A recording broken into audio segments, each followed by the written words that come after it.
Sueñan los androides con ovejas eléctricas de Philip K. Dick. Análisis y claves ocultas. Obra maestra de la cultura cyberpunk, publicada por primera vez el año 1968. Escrita por un verdadero profeta de la ciencia ficción y el futuro. En este video hago un análisis personal de la novela en que se basa, a mi juicio, la mejor película de ciencia ficción hasta el momento, que es Blade Runner de Ridley Scott del año 1982. Novela y película brillan con luz propia, por lo que me atengo solo al análisis del libro en este programa.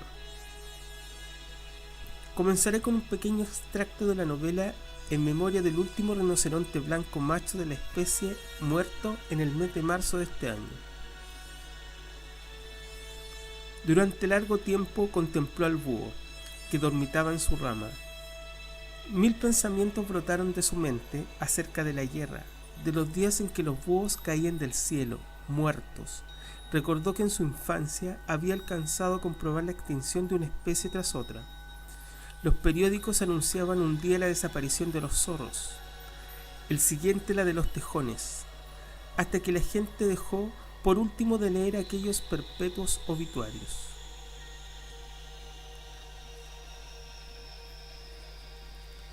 Se encomienda al agente Rick Deckard la cacería de 8 androides rebeldes peligrosos y psicópatas, escapados del planeta Marte y que se dirigieron a la Tierra, cuyo líder es Roy Batty.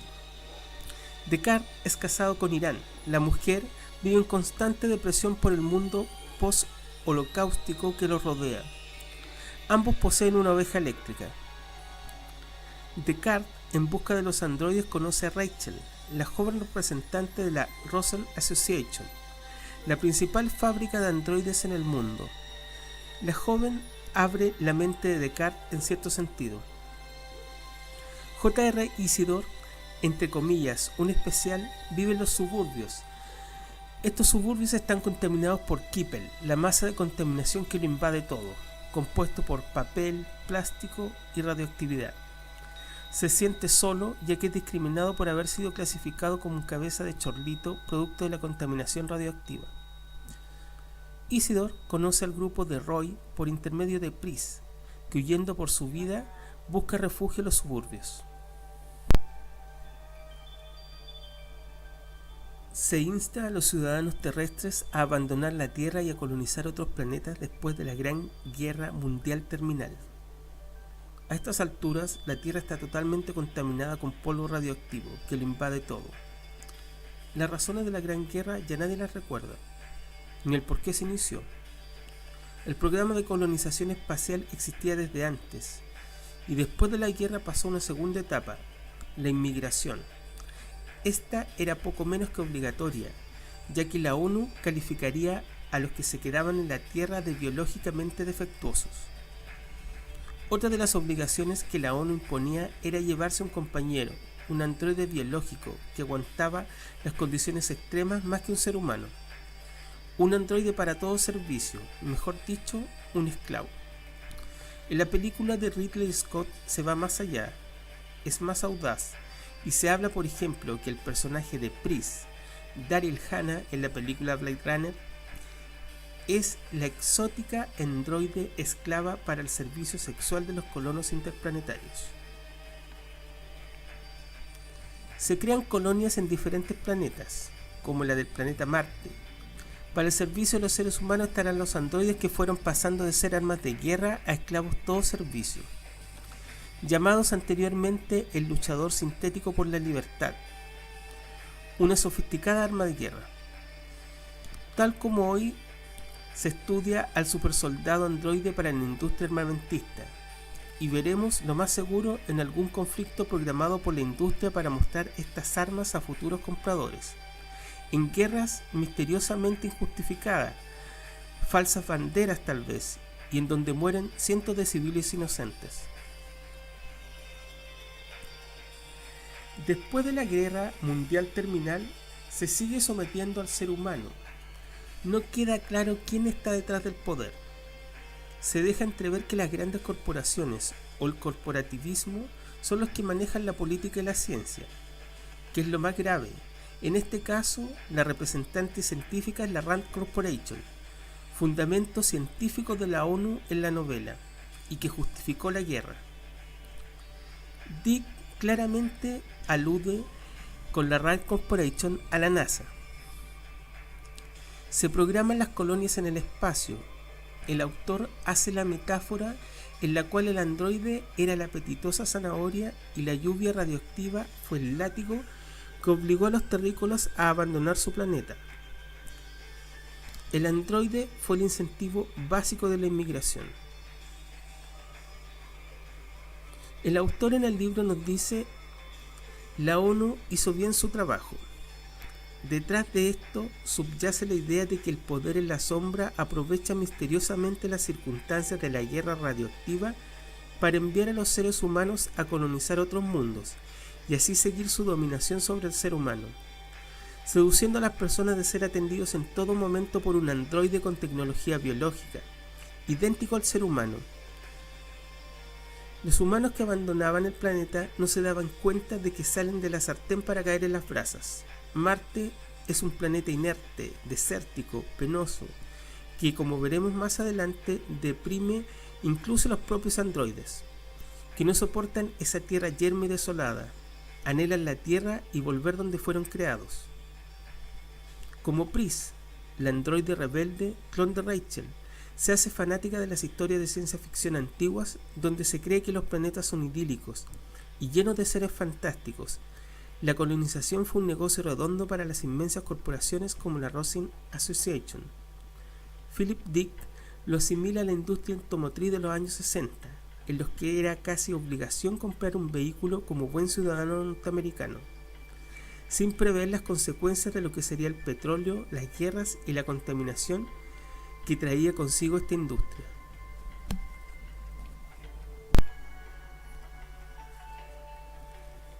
Existían androides de diferentes calidades, tipos y modelos. La Rosin Association mejoraba su modelo de élite todos los años, en este caso el Nexus 6. Eran súper inteligentes con 2 trillones de elementos en su cerebro y 10 millones de caminos neurales distintos. Eran extremadamente superiores a los humanos, pero carecían supuestamente de la empatía. Este tipo de androide tenía tendencia a la rebeldía y se le acusaba de matar a sus amos humanos en las colonias y huir a la Tierra buscando sus orígenes. Pero aparte de los Nexus existían además cientos de otros tipos de androides, como los T-14, W4 de la Gosi Corporation, que, como decía el agente Rick Descartes, eran mucho más discretos que los Nexus en su comportamiento.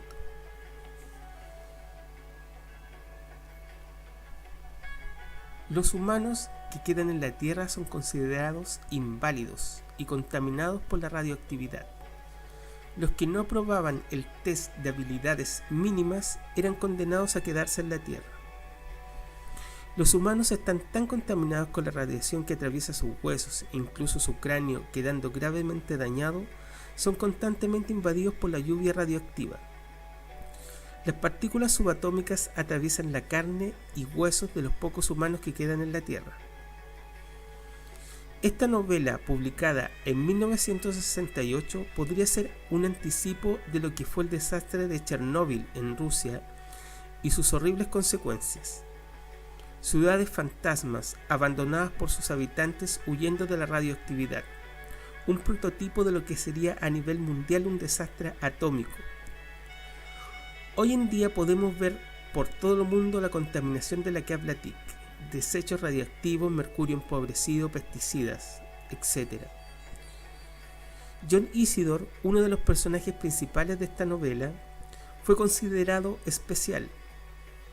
Vivía en un edificio abandonado y no le habían permitido emigrar a Marte, y no pasó el test de habilidades mínimas. Trabajaba como ayudante del veterinario de animales eléctricos, el señor Sloat. Isidore era para los demás habitantes de la Tierra un cabeza de chorlito, como era llamado despectivamente, esto por la clasificación que hacía el gobierno. Además pasaba a ser ignorado por la sociedad como alguien inferior e indeseable, rechazado en la Tierra y en los planetas colonias, donde se le prohibía emigrar. Isidore, a pesar de su calificación en la novela, tiene profundas y constantes reflexiones. Se da cuenta de que no todo lo que aparece en la publicidad del único canal de televisión existente en la Tierra es cierto. Constantemente se cuestiona el ser rechazado y poco a poco sepultado en vida por los prejuicios de la sociedad. Toda la publicidad estaba orientada a los normales, y la publicidad decía explícitamente emigra o degenera.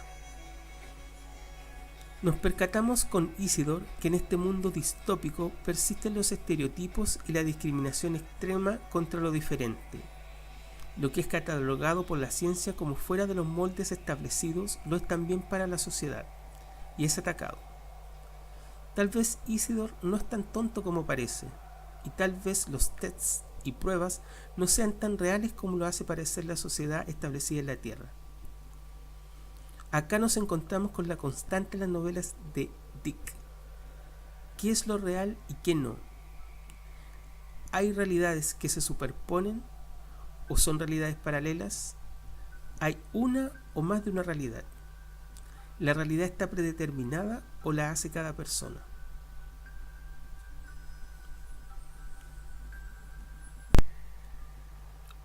Sin duda uno de los elementos fundamentales de la novela de Dick son los animales. Los animales, a diferencia de la película, en la novela son una pieza fundamental para entender cuál es el estado de la civilización en este mundo post-holocáustico, tomándolos como parámetros de la decadencia social, hasta dónde había llegado el hombre con su avaricia y la sed de poder. Nosotros mismos somos mamíferos homínidos emparentados con el simio, algo que a veces olvidamos. Esta novela hace remecer qué tan poco empáticos hemos sido con nosotros mismos y la naturaleza.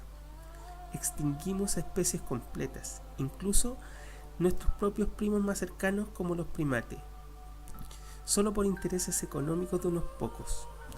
Por ambición, el hombre mata a humanos y animales, hace guerras, tortura, sufrimientos, como verdaderos psicópatas. La novela de Dick nos hace reflexionar si realmente somos tan empáticos como seres humanos para diferenciarnos de los androides. ¿De qué empatía se habla si se llegó a una guerra que lo destruyó casi todo? Los androides solo huyen como animales salvajes para obtener su libertad, un instinto básico. En la novela los animales empiezan a desaparecer producto del polvo radioactivo. Se toma como primer animal de este paradigma a los búhos y las lechuzas. Son las primeras especies en extinguirse completamente sobre la faz de la Tierra. La lechuza representa a la diosa Minerva, diosa de la sabiduría. ¿Querrá decir el escritor que el hombre comenzó a perder la razón? O también puede tomarse la figura del búho, que no enfrenta la luz del día y es símbolo de la tristeza, oscuridad y melancolía, tal como se encuentra el mundo en ese momento. Los animales que quedan vivos de algunas especies son mirados como un bien suntuario de lujo, para lo cual existen guías especializadas como el catálogo Sydney, que les da una valoración como lo haría una guía de antigüedades o de piezas de arte a precios estratosféricos. Descartes sueña con poseer animales de alto valor y rareza, que lo hagan sentir elevado espiritualmente y lo ayuden a superar la depresión moral en que se encuentra. Ya que solo posee su oveja eléctrica, a la que odia, el robot con partes de tecnología biotecnológica de bajo costo. Tener un animal real y cuidarlo era mirado socialmente como alguien normal y empático con el resto de la sociedad, una norma básica en este mundo. El animal como arquetipo es incorporado por Dick, ya que los arquetipos representan las capas profundas de lo inconsciente y del instinto, lo atávico, un sexto sentido. Los animales son símbolos de los principios y las fuerzas cósmicas, materiales y espirituales.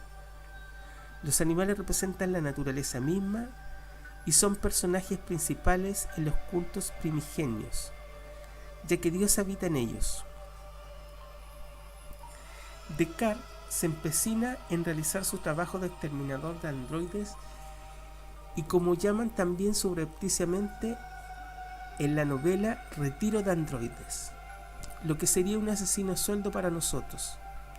Con la paga del retiro de androides, $1000 por cada androide más su sueldo de funcionario público le permitirían adquirir un animal real que lo haga elevarse como persona, o más bien superar la depresión por el vacío que siente, de existir en un mundo artificial, un mundo aparente, tal vez la enorme depresión de sospechar que él es un androide. Lo que le permite sospechar es su inteligencia artificial. En este momento se le encomienda la cacería de androides rebeldes.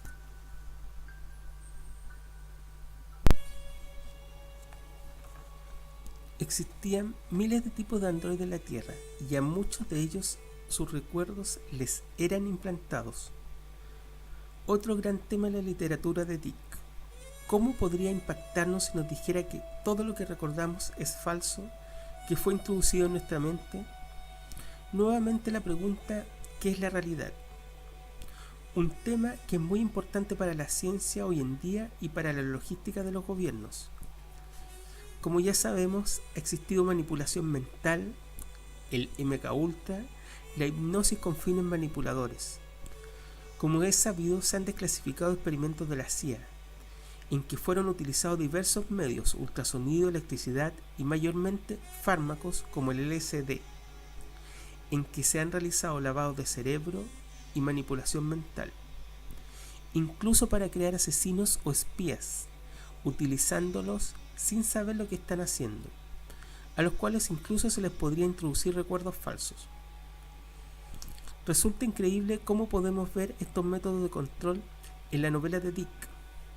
Ejemplo de ello es la caja de empatía, el órgano de ánimos, las drogas sintéticas, las cuales tomaba Roy y su grupo,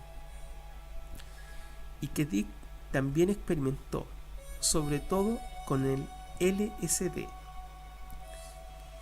Es increíble la capacidad de Dick de adelantarse a la tecnología que hoy día vemos. Una de ellas es la videollamada, y más aún, cómo las videollamadas son manipuladas e intervenidas para confundir a las personas. Ejemplo de esto ocurre en la novela, cuando Descartes es detenido y pide su derecho a videollamada, la que es claramente alterada y manipulada. En este momento Descartes se da cuenta de parte de la realidad. Se da cuenta que existen varias divisiones policíacas paralelas, todas ellas dedicadas a capturar y ejecutar a los supuestos androides, y que cada una de esas unidades a su vez están compuestas por androides, algo que hasta ese momento le estaba velado.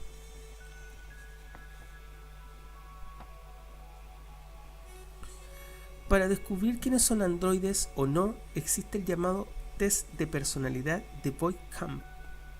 Su fundamento es la respuesta empática en varias situaciones sociales, en su mayoría relacionadas con animales, y que mide la respuesta refleja de los androides, supuestamente un derecho básico que se les entrega a los androides antes de ser asesinados.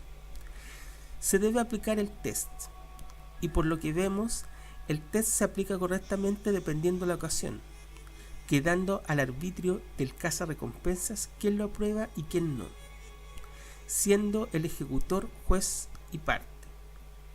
En la novela se deja ver la similitud de estos tests con los tests psicológicos actuales. De hecho, Rachel pregunta a Descartes si el test que le está aplicando es para saber si es lesbiana o no, dejando ver que existe clasificación para todo, sobre todo a los seres vivos, ya sea vida artificial o vida natural. Una manipulación más de la maquinaria de los poderosos. ¿Quién designa qué calidad tiene el individuo en la sociedad? Y controlarlo. Lo mismo le pasa a J.R. Isidore. Al haber sido calificado como no apto para poder emigrar por indeseable y no poder escapar a Marte de la radioactividad, es condenado a morir en la Tierra.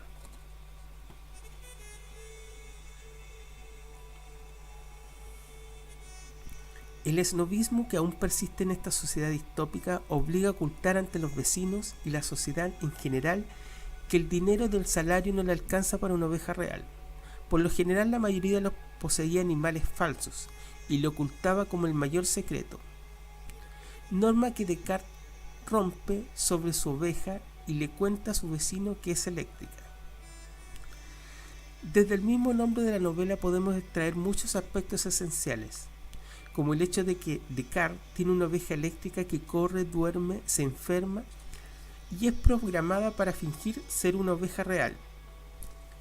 El cordero o la oveja es símbolo de inocencia, dulzura, pureza, obediencia. Es considerado un símbolo de sacrificio por excelencia. La sangre de los corderos tiene un poder salvador, como en el caso de la cultura judía. También para la misma cultura el cordero es miembro del rebaño de Dios y que pasta bajo la conducción de los pastores, o más bien de los jefes políticos, como lo ha sido desde la antigüedad. En la novela El sacrificio se encuentra la figura de los replicantes asesinados. Se encuentra también en la cabra real que compra Descartes y que Rachel asesina para compensar la muerte de los androides, en el especial la muerte de Pris. La imagen del sacrificio la vemos claramente en la película Blade Runner y las últimas palabras de Roy, donde nos dice que todas las cosas maravillosas que él ha visto se perderán como lágrimas en la lluvia.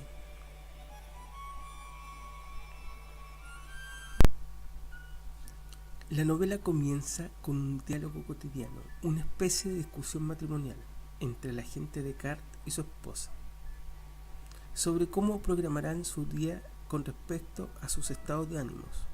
Utilizan un aparato llamado el órgano de ánimos, que le permite sobrellevar sus depresiones e incluso poder deprimirse, ser empáticos con el resto de la humanidad, solo marcando un número.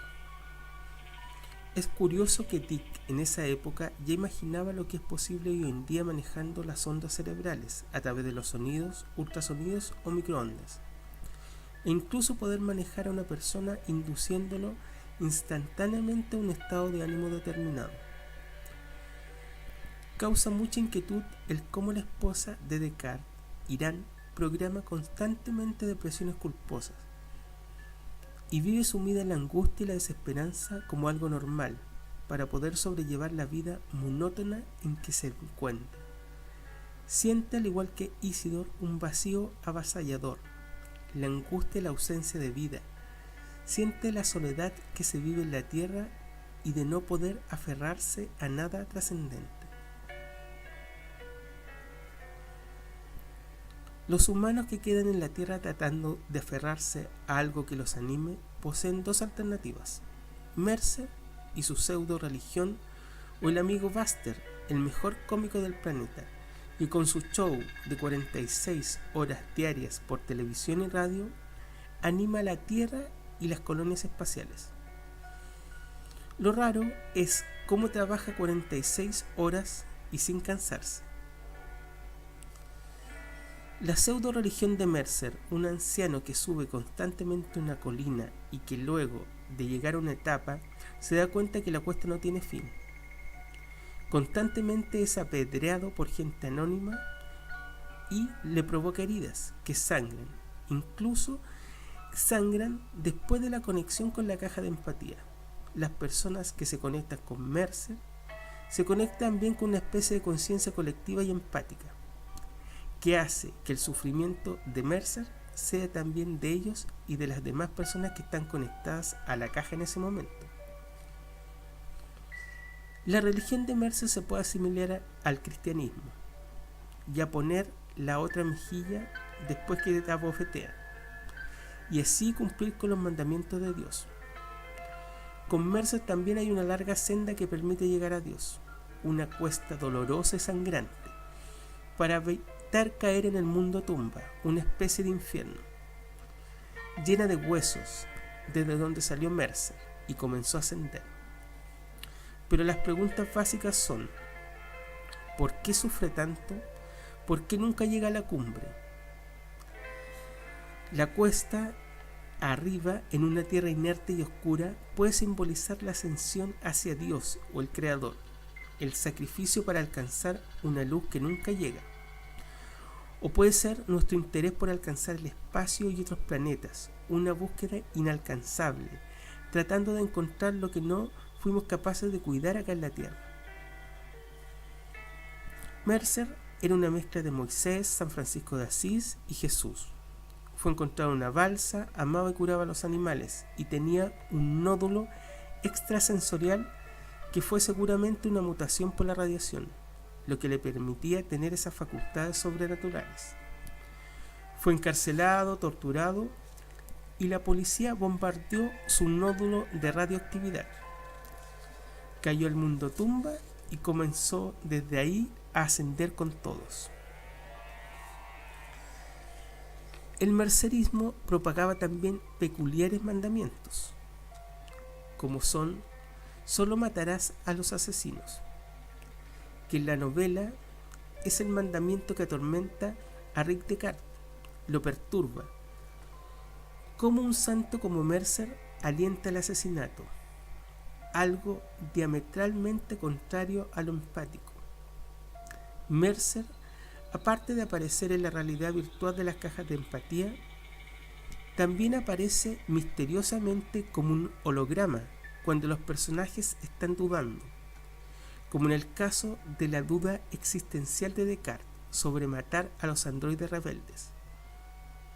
Mercer alienta el asesinato de los androides por el bien común y su propia tranquilidad. La caja de empatía es considerada por muchos como una profecía de Dick de la realidad virtual tal como la conocemos hoy en día. Se habla de buscar una conciencia colectiva entre los merceristas, una conciencia arquetípica, o será más bien una buena imitación de la conciencia colectiva. En la obra de Dick, la realidad es ambigua y constantemente se la cuestiona.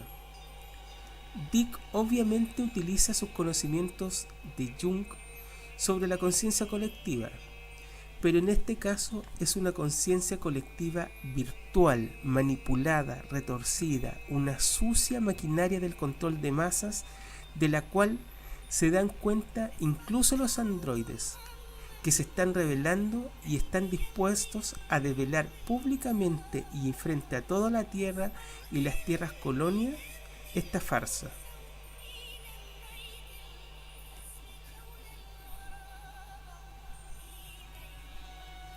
Los androides siguen considerándose esclavos, o peor aún, cosas, para la ley.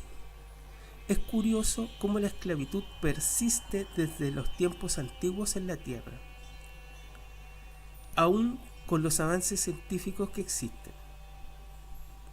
La sociedad no tiene en cuenta que los androides llegaron a tal grado que tienen sentimientos. Su inteligencia artificial les permite autodeterminarse, aceptarse como son y por ende cuestionarse el tener derechos como tal, sin tener que obedecer a un amo. Se puede ver en la novela cómo los androides camuflados viven una realidad que no les pertenece. Cómo estos androides tratan de encajar en los roles humanos a los que reemplazan, y esto no va acorde con su inteligencia, tratando de parecer humanos, escondiéndose del resto, viviendo una vida falsa e irreal, sin sentido, como lo hacen Descartes y su esposa. Eso es lo que quieren dar a conocer el grupo de androides rebeldes, liderados por Roy Batty y el amigo Buster, con su grupo. El amigo Buster es el cómico animador más conocido del planeta. Él y su grupo trabajan con su show 23 horas en la televisión y 23 horas en la radio. Su misión es entretener y también generar una campaña manifiesta contra el mercerismo, enfocando su humor contra la religión de Mercer, además de reírse a carcajadas y atacar a los cabezas de chorlito, propugnando la inmigración de los normales. Isidore, que es mercerista, sospecha ya de Buster y encuentra inexplicable el cómo trabaja las 46 horas y no se le mueve ni un cabello. Posteriormente, Roy y su grupo le informan a Isidore que Buster es un androide más, que lucha por sus derechos tal y tan antisistémico como Roy y su grupo, que rompe los esquemas entre los demás androides. Acá en la Tierra utilizan sus facultades plenamente, como Luva Luf, la androide que en Marte era una campesina y en la Tierra se hace una eximia cantante de ópera, superando a todas las cantantes humanas. En el fondo, los androides saben que pueden ser inmortales y que las programaciones que los hacen tener una duración corta de 4 años pueden ser solo falsas programaciones en su sistema operativo. Una vez más, aparece en la obra de Dick lo ambiguo y aparente, todo dependiendo del prisma por el que se vea.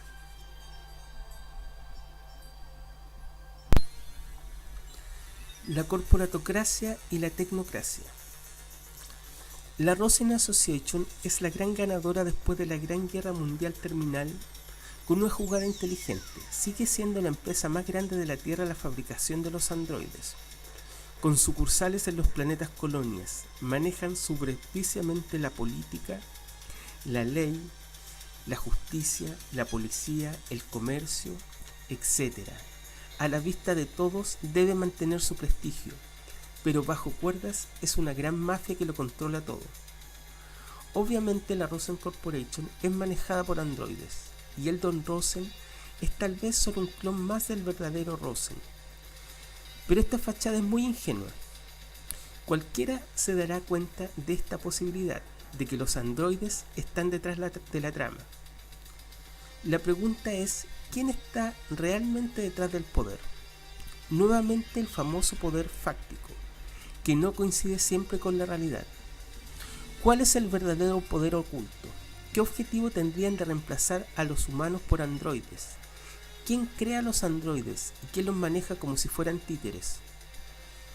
¿Buscarían dejar solo unos pocos seres humanos verdaderos para así tener el control total de la raza humana? ¿Quiénes manejan el gran teatro? ¿Existirán humanos tan perversos para planear esta obra? ¿Serán seres extraterrestres los cuales quieren guardar solo parte de la genética humana y controlarla? ¿O como las grandes potencias de hoy en día que guardan y congelan semillas de especies y biodiversidad alrededor de todo el mundo, mientras los bosques desaparecen, para así despertar estas especies en el futuro, controlándolas? ¿O será que avanzó a tal grado la inteligencia artificial que comenzó a maquinar la obtención del poder? Son muchas las interrogantes. La Rosen Association aprovecha cualquier actuación o delito de los modelos de androides construidos por ellos para ver su comportamiento, saber cuáles son sus fallas y llegar a la perfección en reemplazo de los humanos. Es claro ver en esta novela la eterna rivalidad y juego entre las dos grandes potencias, Estados Unidos y Rusia. La Rosen representando a Estados Unidos y Rusia descubriendo toda falla que aparezca en los nuevos modelos de cada año. Y siguen supuestamente trabajando juntas por el orden social, a través de la policía. Obviamente el androide sigue siendo el arma más poderosa en el mundo y la potencia que tenga el más sofisticado ganará la batalla. La Rosen, al detectar la más mínima falla en los Nexus 6, la va a superar con el Nexus 7, Nexus 8 y así sucesivamente. Pero la verdadera falla de los Nexus 6 era, como dice Rachel, que no pueden controlar sus pasiones. La atracción física, la rebeldía o la amistad todo a prueba entre los androides rebeldes. La pasión que siente Roy Batty por su esposa Hickman. La erudición por el arte, como Luva-Luft y Descartes, por la ópera, en especial por la flauta mágica de Mozart. Los androides rebeldes Roy y su grupo experimentaron con drogas psicodélicas e intentaron formar una tribu, volviendo a los aspectos más arcanos del ser humano, buscando la famosa empatía y la conciencia colectiva de la cual supuestamente carecían por no ser humanos, pero sin duda lo consiguieron, ya que Roy consiguió tener experiencias místicas y volver a la Tierra a buscar sus orígenes. El autor Philip K. Dick, con su obra, va más allá de una simple historia de ciencia ficción. Nos hace constantemente preguntarnos cuál es la realidad. ¿Es esta una realidad o hay más realidades? La obra se presenta desde mi punto de vista como una realidad en diferentes capas, como las capas de una cebolla, con diferentes velos que cubren. Mientras más veces se lee la novela, aparecerá algo nuevo, o un nuevo punto de vista de los personajes, como podemos deducir del personaje de Rachel, que le dice a Descartes que todo es una trama para estudiar el comportamiento de los Nexus 6, o cuando Descartes le pregunta si ella es una humana esquizofrénica al realizarle el famoso test de Voight-Kampff, y ella le contesta que si fuera así, caería en las redadas o cacerías de especiales humanos no clasificados, lo que nos lleva a sacar otras conclusiones totalmente distintas y más oscuras. Nos hiera la sangre saber que las cacerías son de humanos, sumado a lo que le cuenta el agente Reich a Descartes cuando éste es apresado. Le dice que la unidad de policía en que él trabaja está infectada de androides que han llegado de otros planetas a ocupar roles humanos, ya que como androides tienen menos derechos incluso que los animales en otros planetas y acá en la Tierra. Es más, luchan por ocupar estos puestos y roles humanos denunciando a otros androides si los descubren, como ocurre en el caso del agente Reich. El agente Reich asesina a su jefe, el agente Garland, cuando descubre que es un androide infiltrado. Y posteriormente el mismo Reich descubre que es un androide, o más bien siempre lo supo y nunca quiso admitirlo. La última gran pista se la da Pris, la supuesta clon de Rachel, a J.R. Isidore. Ella le dice que Roy y su grupo son en realidad esquizofrénicos escapados de un sanatorio. Lo que podemos deducir desde este punto de vista es que los androides dominan la Tierra y quieren a toda costa desaparecer a los últimos humanos que quedan, pero de manera solapada, en la falsa realidad. Quizá manipulando las mentes de los humanos implantados se pueden obtener falsos recuerdos y haciéndoles creer que son androides. Incluso Descartes en el fondo podría ser un ser humano. Esta trama intrincada sería representada por la araña que encuentra Isidore. La araña simboliza a través de su tejido que va urdiendo una trampa, pero esta trampa ¿hasta dónde llega? ¿Quién tiene el poder para realizar esta obra? Al ser los androides en parte biológicos, ¿qué pasaría con las almas? ¿Podrán nuestras almas migrar algún día a esos cuerpos? ¿Qué pasa cuando se pueda trasplantar el cerebro humano a un cuerpo androide biológico? ¿Dónde está la mente y el espíritu en este caso? ¿Quiénes somos en realidad y para dónde vamos? Son las preguntas base de esta novela.